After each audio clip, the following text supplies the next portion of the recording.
Muhammad sallallahu alaihi wasallam, peace be upon him, you pass, if you cite the present, yun po. So doon po, dapat sundin po namin yung word ng Prophet Muhammad sallallahu alaihi So wasallam. I understand nakita po siya sa Saudi. Yeah, pero dito sa Pilipinas sa at Pilipinas, Pilipinas. wala po. So, hindi po kami pwede sasama ron sa Saudi kasi masyadong malayo po. Unless kung Singapore, Brunei, Malaysia, pwede pa.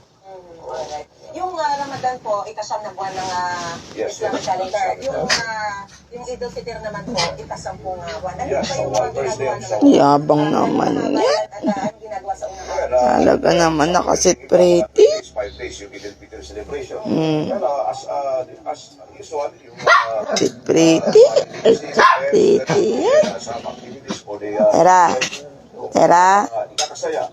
Saka yung pagpatawaran din ng bawat isa. Family, hindi mo maiwasan yan. Minsan may mga shortcoming, nagtatampuhan. Pero oras, pwede ngayon pa lang humingi na ng kapatawaran. Ramadan.